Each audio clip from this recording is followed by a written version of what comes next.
Bonjour à tous et bienvenue pour ce nouveau numéro d'Ailleurs dans le monde. La 59e session ordinaire de la conférence des chefs d'État et de gouvernement de la Communauté économique des États de l'Afrique de l'Ouest, la CEDEAO, s'est réunie le samedi 19 juin 2021 à Accra, au Ghana. Les dirigeants de cet espace communautaire ont passé en revue, entre autres, l'état d'avancement de la réforme institutionnelle, la vision de la CEDEAO 2050, la situation humanitaire dans la sous-région. Ce 59e sommet était également une occasion pour les chefs d'État de se pencher sur les questions régionales, notamment les récents développements politiques et sécuritaires qui menacent la paix et la stabilité dans l'espace communautaire. À l'issue de cette conférence, la CEDEAO a annoncé samedi le report de l'entrée en vigueur de sa future monnaie unique, l'ECO, qui devrait voir le jour en 2027. Quel est le bilan de ce dernier sommet? Quel est le rôle de la CEDEAO dans la sous-région? On en parle avec le journaliste Valentin Bougaing. Bonjour et bienvenue. Bonjour Fatim. Et le politologue Dr William Maglonon. Bonjour et merci d'être présent. Bonjour Fatim, merci. Messieurs, la CEDEAO est régulièrement citée dans différents dossiers qui touchent le continent, à la fois d'ordre politique et économique. Finalement, quelle est la principale... quel est finalement l'objectif principal de cette institution communautaire? Disons que l'institution a été créée il y a 46 ans, en 1975, et l'objectif principal à l'époque, c'était donc d'encourager, de promouvoir en tout cas la coopération et l'intégration régionale au sein de l'ensemble ouest-africain. Par la suite, il y a eu des développements qui ont été plus des développements sous pression que des développements par anticipation. On verra bien quelles en ont été les conséquences plus tard. Mais disons déjà, dans la décennie 90, il y a des transitions démocratiques en Afrique. Et puis juste avant ça, il y a des guerres civiles, notamment au Libéria, puis également en Sierra Leone. Des longues guerres civiles qui ont été assez meurtrières, assez épouvantables, et qui ont donc conduit l'institution qui naguère avait essentiellement des objectifs économiques, à se rendre bien compte qu'elle ne pouvait pas favoriser cette intégration alors que perduraient des conflits politiques, des guerres civiles. Donc, il y a eu une mutation de son rôle qui s'est aventurée davantage vers l'aspect sécuritaire et vers l'aspect politique, avec la prise notamment de deux protocoles. Le protocole sur la gestion, la prévention, la gestion, la paix et la sécurité qui date de décembre 1999 et 2 ans plus tard, un protocole additionnel sur la bonne gouvernance et sur les aspects politiques et démocratiques. Donc à vous écouter, finalement, c'était d'abord, l'objectif principal était d'ordre économique, il est devenu d'ordre politique puisque on nous dit régulièrement que la stabilité précède le développement de nos États. Oui, absolument, parce que quand la CEDEAO a été créée en 1975, en réalité, l'objectif n'était pas économique, l'objectif était d'abord politique, parce que c'était une initiative française qui avait voulu rassembler les États francophones d'Afrique de l'Ouest au sein d'une organisation. Et évidemment, sentant la menace, le Nigeria s'est opposé à cette organisation et a d'ailleurs mis la pression sur certains États, les obligeant à ne pas adhérer à une organisation qui serait mise en place par la France. Donc, ce qui a fait que à minima, on s'est contenté de mettre en place une organisation régionale qui ne pouvait plus alors être politique, mais qui s'est concentrée sur une intégration économique. Mais tout le monde savait que c'était un leurre, puisqu'il n'y a pas, comme vous l'avez dit, il n'y a pas d'intégration économique sans un minimum d'intégration d'abord sociopolitique et sans un minimum de convergence en termes de gouvernance. Donc, logiquement, à partir des années 90, l'organisation a fini par retrouver la plénitude de sa vocation parce qu'une organisation d'intégration régionale ne peut pas s'occuper seulement d'aspects économiques, ce qui était d'autant plus incohérent que les États n'avaient même pas le même niveau de développement économique, n'avaient pas les mêmes monnaies, donc il n'y avait rien qui sous-tendait réellement cette volonté d'une intégration économique. Donc l'aspiration était politique, elle a été étouffée et on l'a appelé économique, et là, l'organisation a commencé à retrouver la plénitude de sa vocation, j'allais dire. Sachant qu'il y a des chefs d'État africains qui ont porté ce projet à bras-le-corps, notamment le Togolais Yassima Yedema et d'autres. Maintenant, je veux qu'on parle du fonctionnement, s'il vous plaît, monsieur. La CEDEAO est composée de 3 grandes instances, l'exécutif, le législatif et le judiciaire. Comment fonctionne cette institution? On suppose que l'exécutif, c'est le sommet des chefs d'État. Oui, absolument. La conférence des chefs d'État de la CEDEAO, c'est l'organe suprême, on va dire, de l'organisation de la CEDEAO. C'est son organe exécutif. C'est comme dans un État, vous avez donc une instance suprême qui est la présidence de la République. Ça joue un peu ce rôle. Et c'est donc cette conférence qui donne des directives au reste de l'exécutif, dont le président de la commission. C'est vrai que le titre a changé de secrétaire exécutif à l'époque à président de la commission pour singer un peu l'Union européenne aussi. Mais bon, fondamentalement, c'est la conférence des chefs d'État qui décide de ce qui doit se faire par la suite, exécuté par la commission. Et bon, le semblant de fonctionnement crée aussi un organe législatif, mais dont on sait très bien la portée limitée. Le Parlement ? Le Parlement. Et puis le système judiciaire aussi, qui n'est pas admis encore par tout le monde. On voit bien que ces décisions sont très souvent litigieuses ou en tout cas controversées et rejetées par d'autres États, sans qu'il y ait de conséquences graves dans le fonctionnement de l'institution et dans la vie de tous les jours, ce qui fragilise naturellement ces institutions à la fois législatives et judiciaires et donne une prépondérance donc à la conférence des chefs d'État, organe exécutif. Sur le fonctionnement. Oui, je pense que tout a été dit, parce que en fait, c'est un peu du mimétisme du fonctionnement d'un État. On veut faire comme si c'était un fédéralisme. Or, nous sommes dans un statut juridique plus ou moins bizarre, parce hybride. qu'il n'y a pas aucun État ne renonce à sa souveraineté, et ce qui rend d'ailleurs le fonctionnement complètement problématique, dans la mesure où vous avez 15 chefs d'État qui sont chacun jaloux de leur souveraineté, chacun tient à ses prérogatives, et ces chefs d'État sont censés donner une orientation, une vision à la commission qui est chargée, elle, d'exécuter les décisions. Évidemment, la conférence des chefs d'État ne peut pas bien fonctionner parce que vous avez 15 États, 15 volontés de puissance, 15 aspirations différentes, 15 visions de la... Avec une présidence tournante, est-ce que ça n'atténue pas, ou en tout cas, il y en a un qui sait que durant une année, il sera peut-être plus mis en avant ou peut-être plus écouté que les autres? Oui, mais cela dit, vous savez, comme dans toutes les grandes organisations d'intégration et de coopération, le président de l'institution, c'est plutôt un titre honorifique, et il n'a pas de pouvoir exorbitant par rapport aux autres. C'est simplement qu'on dit, bon, cette année, eh bien, celui qui va être en front office, c'est tel président. Et parfois, la coutume désormais, c'est de le réélire presque systématiquement l'année suivante. Mais bon, je veux dire qu'il n'y a pas de prérogative personnelle. Parfois, la stature ou le charisme personnel du dirigeant en question peut parfois aider à avancer certains chantiers. Si vous avez un dirigeant, un président de la conférence qui a la capacité de parler à tout le monde, qui est ami avec tout le monde, tous ses pairs et autres, naturellement, les choses peuvent mieux bouger que si vous avez quelqu'un qui est président, juste, vous dites qu'il est président de la conférence des chefs d'État, et ça arrive souvent. Alors, les chefs d'État donc, de la CEDEAO réunis au sommet à Accra, dont le président de la République était, pour le coup, en assure donc la présidence tournante. On peut évoquer rapidement l'ordre du jour avant de rentrer dans les détails? Je pense qu'il y avait 3 grands sujets à l'ordre du jour. Évidemment, le cas du Mali, parce que c'est un État membre qui a été suspendu par la CEDEAO. Donc, il y a eu le cas du Mali. Il y a eu la question de l'éco, donc de la monnaie unique de la communauté. Et puis, la lutte contre le terrorisme. Je crois que c'était les 3 grands sujets.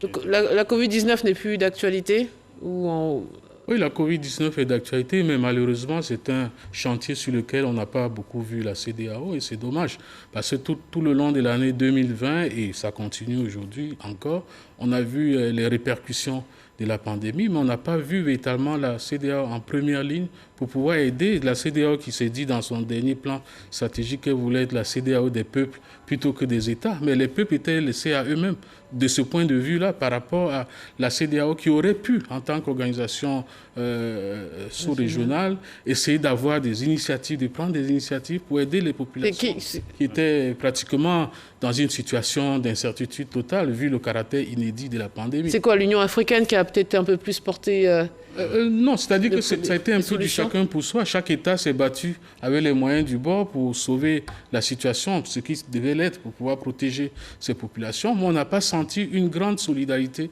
sous-régionale. Je pense que c'est dans des occasions pareilles qu'on aurait dû sentir davantage la CEDEAO et que l'organisation aurait pu faire davantage la preuve de son utilité. Absolument. Et je suis d'autant plus d'accord avec lui que le principal acquis de la CEDEAO a été désormais mise à mal par cette crise de la Covid, c'est-à-dire la liberté de circulation. Les frontières sont fermées depuis avril, je crois, 2020, et plus d'un an après, rien n'a été fait au niveau régional, au niveau communautaire, pour trouver des solutions. Donc, c'est dire que à la moindre occasion, chacun est prêt à se replier sur lui-même. Donc, en réalité, il n'y a pas d'acquis communautaire. Alors, vous le disiez, le Mali fut un des grands dossiers à traiter. Et donc, la CEDEAO a salué samedi des évolutions positives au Mali vers la restauration d'un pouvoir civil après un nouveau putsch en mai, mais a exigé davantage de progrès, dit-elle, pour intégrer le pays dans ses instances. Monsieur, déjà, quel est le fondement juridique ou idéologique de cette suspension? L'organisation aujourd'hui le permet. Les protocoles dont on a parlé qui créent, notamment qui permettent à l'organisation d'avoir un mécanisme d'intervention, déjà même de prévention, de gestion, d'intervention plus tard pour restaurer la paix et autres. Les textes sont là qui le permettent. Donc, de ce point de vue, il n'y a pas de problème. Là où il y a un problème particulier, s'agissant précisément de la situation malienne, c'est que c'est un cas emblématique de l'échec de la CEDEAO. Parce que la CEDEAO a perdu la face dans cette histoire, à 2 reprises au moins, sur le Mali. D'abord, la première fois, c'est lorsqu'il y a eu le premier coup d'État. Contre Ibrahim Keïta. Non, même pas contre Ibeka, contre ATT. Ah oui, en 2013. Alors, le pouvoir qui s'installe, tout le monde a dit non, bon voilà, les textes disent pas de changement anticonstitutionnel de gouvernement, alors on applique la panoplie des mesures décidées. Alors, il faut aller aux élections. Il y a eu une précipitation. Je suis désolé de le dire, mais comme un sabotage par la suite du processus, parce qu'on aurait aidé davantage le pouvoir à s'installer, fut-il militaire, mais qui était bien acclamé à son avis, on l'aurait aidé à s'installer, à créer les bases pour des élections véritables, des bases pour le changement sociétal véritable, qu'on aurait davantage avancé. La preuve, on a été dans la précipitation. Eh bien, les leaders politiques qui étaient les plus connus avant le coup d'État ou les plus fortunés, en tout cas, ou les plus à même de réunir des coalitions, les moyens d'entretenir des coalitions ont émergé. C'est de là qu'est partie la présidence d'Ibeka. Et tant bien que mal, ça a fonctionné comme ça. Par la suite, quand il y a eu le coup d'État contre Ibeka, bon, voilà la CEDEAO qui s'active encore, un peu comme médecin après la mort, arrive sur le champ, tout est déjà pour acter en fait une situation qui lui échappe désormais. Et quand il y a le deuxième coup d'État dans le coup d'État contre Ibeka, eh bien, qu'est-ce que la CEDEAO fait par la suite? On l'a vu avec le communiqué final, donc on entérine en fait la situation en se voilant à nouveau la face pour dire non, on met en place un mécanisme de suivi pour s'assurer que des élections vont se tenir en février 2022. En tout cas, est-ce qu'en âme et conscience, on peut penser que de vraies élections se tiennent en février 2022 au Mali et réussissent à sortir ce pays du bout du tunnel? Ça, j'en doute. Alors justement, que sait-on du rapport du fameux envoyé spécial Goodluck Jonathan, qui quand même a été le témoin privilégié de ce second coup d'État qui devait arrêter? Voilà. Donc, encore une fois, est-ce que, certains le disent, que les envoyés spéciaux de la CEDEAO, finalement, ce sont des postes honorifiques pour placer d'anciens présidents? Quel est l'intérêt de ces envoyés spéciaux. Oui. Et puis, que sait-on du rapport qu'il est censé nous avoir apporté pour nous dire ce qui se passe sur la situation malienne? Alors, je pense que sur le rapport, on n'en sait pas grand-chose. Enfin, moi, je n'en sais pas grand-chose. C'est pas à nous qu'il est destiné. Voilà. Mais par contre, effectivement, depuis le traité revisité de 1993, je pense que l'organisation essaie de trouver un équilibre entre les principes et la réalité. Et justement, elle a du mal à concilier les principes et la réalité parce que le texte de 93 était très ambitieux. C'était la période des revendications démocratiques. Donc, on a fixé les principes d'accession, de mode d'accession au pouvoir, de sorte que l'organisation est amenée à suspendre tout État ou tout régime qui serait parvenu au pouvoir de façon, entre guillemets, non démocratique, etc. Donc, je pense qu'il y a un certain nombre de principes qui ont été mis en place. Le problème, c'est comment est-ce qu'on arrive à trouver le juste milieu entre ces principes et la réalité dans des contextes particuliers. Parce que lorsque vous prenez la situation du Mali, et comme l'a si bien démontré Valentin, ça fait longtemps que ça dure. Mais est-ce que la CEDEAO a eu un plan depuis près d'une décennie? Est-ce qu'il y a eu un plan de la CEDEAO pour le Mali? On n'a pas eu de politique, on n'a pas eu de plan. La CEDEAO est restée juste dans une posture de censeur. C'est-à-dire, elle prend acte, elle fait semblant de punir, mais comme elle ne peut pas réellement punir, elle suspend. Mais on sait que c'est des suspensions qui n'ont pas réellement d'effet sur les États. Donc, ça fait que l'institution perd un peu en crédibilité parce qu'elle ne prend pas peut-être la peine de régler les problèmes en profondeur. On est toujours dans la gestion en urgence. Mais est-ce que l'une des difficultés de ces institutions communautaires, régionales ou africaines, ce n'est pas que finalement ceux qui s'en sont membres, eux aussi ont potentiellement l'épée de Damoclès sur la tête et pourront eux aussi se retrouver à être sanctionnés? Est-ce qu'il n'y a pas cet effet miroir qui freine les élans des uns et des autres? Les organisations sous-régionales de coopération, la CEDEAO, comme la CEDEAO, ne peuvent être qu'à l'image de leurs États respectifs. Ce sont ces États mis ensemble qui donnent du pouvoir donc à l'organisation. Et les limites de ces États, à l'intérieur de ces États, se reflètent également au sein de ces organisations. Ce ne sont pas des organisations issues du néant, elles n'est pas ex nihilo, elles s'appuient sur l'existant qui est les pratiques qui est la pratique démocratique au sein de chacun des États, l'appareil sécuritaire, tout part de là. Parce que même quand on aborde la question lorsqu'on regarde le bilan très mitigé de l'organisation, on se rend bien compte que ces méthodes de gestion et autres, c'est pratiquement à l'image de ce qui se passe dans les États. Hein. Aujourd'hui, il y a un projet de réforme, je me demande quand est-ce qu'il va aboutir, mais bon, on a mandaté le président ghanéen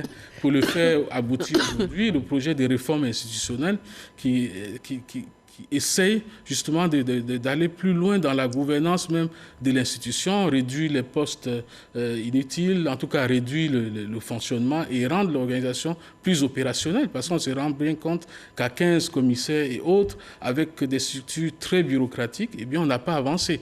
Aujourd'hui, on essaie de faire avancer, mais pour revenir à votre question, eh bien, c'est à l'image de comment nos États sont gérés et à l'image des challenges que doivent justement relever nos États aujourd'hui en matière de meilleure gouvernance pour aboutir donc à des résultats meilleurs, que ce soit en termes de développement économique, que ce soit en termes de paix et de sécurité. Alors, quelles sont finalement les conséquences d'une suspension? Je pense que beaucoup de téléspectateurs n'ont pas conscience.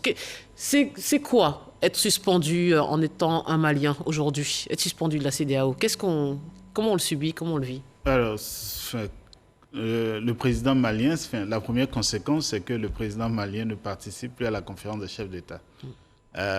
Les commissions ne sont pas pays. Même si chaque pays envoie un commissaire, je pense qu'il y a 13 commissaires plus un vice-président. Donc, ils ne sont pas nécessairement désignés par les États. Donc, du coup, le Mali reste présent au sein de la commission, au sein de je crois, du Conseil des...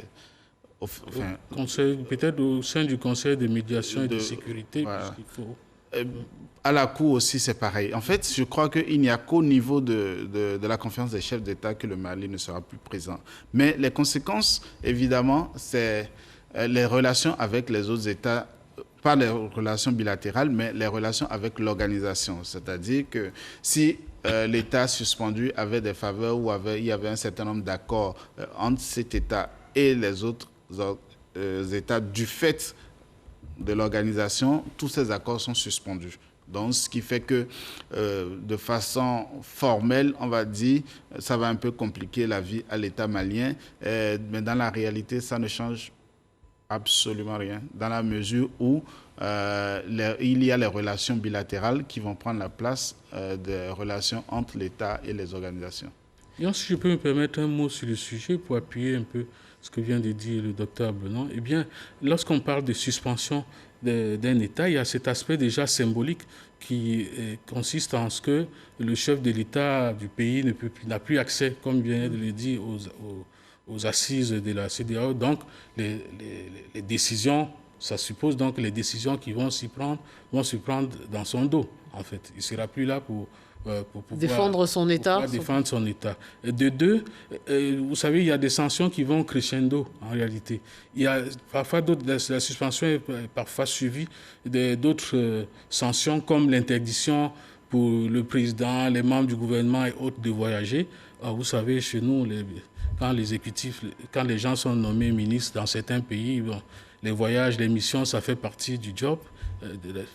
En tout cas de la partie très appréciée du job aussi, sans faire ombrage à qui que ce soit, mais généralement c'est comme ça que ça marche, ça fait partie du job. Et donc quand il y a des suspensions de voyages et autres, ça fait mal aussi. Et puis les autres types de sanctions, c'est évidemment les sanctions d'ordre financier. Si on arrive au stade où on interdit par exemple qu'il y ait des flux financiers avec ce pays et autres, il y aura des conséquences graves. Mais encore une fois, ce seront des conséquences davantage pénibles pour les populations qui auront à subir donc parfois le renchérissement des produits, parce que vu l'état l'état de gestion de nos frontières, eh bien lorsque on ferme un poste officiel, il y a plusieurs postes officieux par où on passe, et naturellement les rémunérations des trafiquants et autres sont en hausse, et le peuple souffre davantage.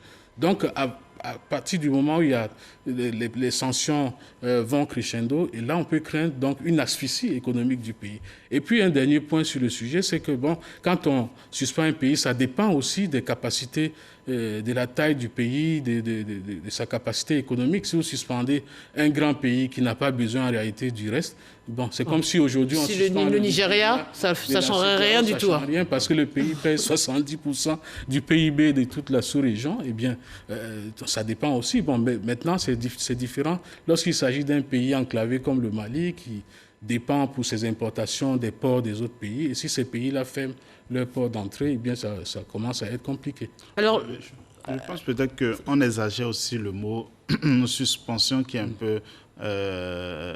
qui ne reflète pas nécessairement la réalité, parce que la suspension aurait signifié que les affaires du Mali n'intéressent plus la CEDEAO, alors qu'aujourd'hui c'est la préoccupation principale de la CEDEAO. Donc suspension ne veut pas dire mise exclusion. à l'état, ne signifie pas exclusion. Suspension, c'est juste que désormais on va décider à votre place, mais ça ne veut dire que vous restez quand même des nôtres. Donc je pense que il n'y a pas grand-chose à craindre pour le Mali actuellement. On va s'intéresser à l'autre sujet qui était aussi sur la table, ce 19 juin. Les chefs d'État donc, de la CEDEAO ont décidé d'une nouvelle feuille de route pour l'adoption de la monnaie unique et un nouveau délai de 5 ans à partir de janvier 2022, donc qui repousse à 2027 la création de l'ECO.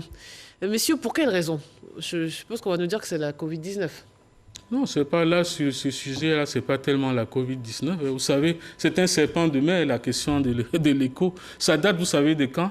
Depuis le milieu des années 80, qu'on parle de la monnaie unique, l'ECO de la CEDEAO et autres, c'est depuis le milieu des années 80. Et chaque fois, lorsque l'échéance approche, on reporte. Pourquoi ? Oui, mais parce qu'il y a des problèmes d'abord de fond. qu'il faut régler. Et puis il y a le problème en surface qui est celui de la rivalité des États qui persiste. C'était déjà à l'origine de l'organisation, comme l'a souligné tout à l'heure William. C'était déjà à l'origine là, il y avait des rivalités entre les chefs d'État. Et aujourd'hui, davantage, on sent que ces rivalités sont toujours là. Vous avez un bloc qui se dit, mais pourquoi pourquoi c'est fait de telle façon? Le Nigeria veut avoir son mot à dire. Il y a cette donne-là. Maintenant, il y a une donne fondamentale qui est celle des divergences. Aujourd'hui, on parle d'arriver à une sorte de convergence des critères macroéconomiques sur lesquels, parce que vous ne pouvez pas faire une monnaie pour tout le monde comme ça. Il faut une base à respecter. C'est ce qu'on appelle les critères de convergence. Ces critères-là sont évidemment très divergents selon qu'il s'agisse des critères de l'UEMOA, du sous-ensemble UEMOA où ils sont plus ou moins bien appliqués, ou de l'ensemble plus vaste où ces États-là ne sont pas dans les mêmes critères de convergence que ceux qu'applique l'UEMOA aujourd'hui. Donc il faut déjà arriver à les faire converger. Les grands critères de convergence, c'est quoi, pour pouvoir expliquer rapidement? Eh bien, c'est par exemple que vous avez le ratio dette-PIB. Pour l'UEMOA, par exemple, il ne doit pas être supérieur à 70%. Vous avez un taux d'inflation qu'il ne faut pas dépasser. Alors, ce taux doit être en dessous de 3% dans notre zone monétaire de l'UEMOA, mais ce n'est pas le cas dans d'autres zones. Chaque pays, un peu ailleurs, applique ces critères à lui. Donc, il faut déjà arriver à converger les économies, sachant qu'on est dans un sous-ensemble où vous partez du Grand Nigeria, qui est 70% du PIB de l'Union, jusqu'au Cap-Vert, la Gambie, qui sont des pays qui se cherchent. Oui, je pense que c'est tout à fait le volet politique. Et puis, il y a un volet... ça c'est le volet économique, et puis il y a un volet accessoirement politique qui est celui de la réappropriation du calendrier, en fait. Parce que on a vu que l'intervention de la France a semblé précipiter l'agenda de la CEDEAO, et là, les chefs d'État ont décidé de reprendre en main le processus, donc de se réapproprier l'agenda pour... Oui. En tenant bien sûr compte des contraintes techniques et économiques qui n'avaient pas été suffisamment prises en compte. Oui. Mais justement, le 21 décembre 2019, l'annonce de l'accord entre les présidents Ouattara et Macron avait suscité une très vive réaction de la part du Nigeria et des autres pays non membres de la zone CFA. Quel est l'impact de cet accord qui avait été annoncé en 2019 et qui avait été tant critiqué par les autres États ?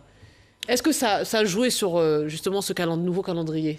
Oui, ça a joué un peu ça a joué un peu. On va dire ça comme ça, ça a joué un peu. Mais bon, comme je vous dis, ça fait plus de 30 ans que ça... 40 ans qu'on en parle, et puis qu'on n'aboutit pas à grand-chose. Donc, avant même l'accord de décembre 2019, on était déjà dans une situation où on avance, on n'avance pas. Et bien, dans le reste, dans la zone UEMOA, il y avait déjà une monnaie commune qui est le franc CFA. Donc, au niveau de la zone UEMOA, les États se sont dit, on a déjà un embryon, donc des zones monétaires qui marchent. On a vu que ça marche, on peut la critiquer, elle aurait pu marcher mieux, tout ce qu'on veut, mais elle marche. Elle marche, et ça, c'est depuis au moins un demi-siècle que ça marche. Alors, on s'est posé la question, est-ce qu'il faut utiliser cet acquis monétaire de la zone UEMOA pour pouvoir avancer vers l'ECO, qui est la monnaie commune, sachant que les autres zones monétaires n'ont pas effectué la moindre avancée vers la zone, la ZMAO, comme on l'appelait à l'époque, parce qu'en réalité, le Nigeria et les autres pays qui battent chacun leur monnaie, devaient converger vers une zone monétaire appelée ZMAO.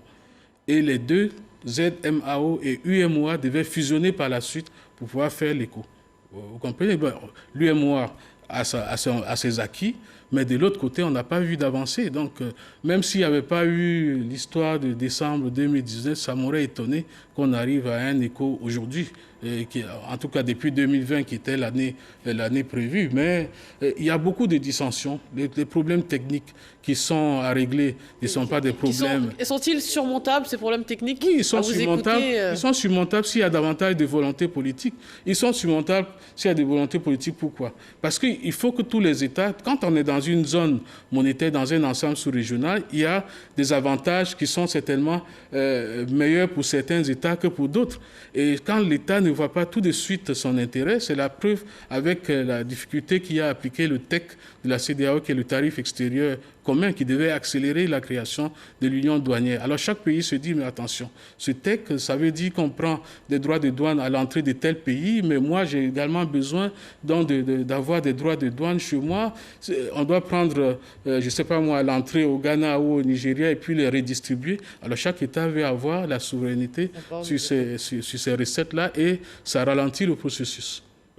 Oui, je pense que en plus de cet aspect, on est quand même dans la zone régionale où il y a le plus de difficultés pour changer la monnaie. Parce que en Afrique de l'Ouest, la question monétaire est une question hautement stratégique, simplement parce que c'est l'une des zones où le CFA marche le plus et où visiblement la France tient quand même à conserver une certaine mainmise à partir de cette monnaie. Donc, c'est très difficile de parler de monnaie dans l'espace CEDEAO dans la mesure où, au-delà des aspects économiques, il y a aussi, puisque derrière la monnaie, il y a toute une représentation. C'est le symbole de la souveraineté, de l'indépendance.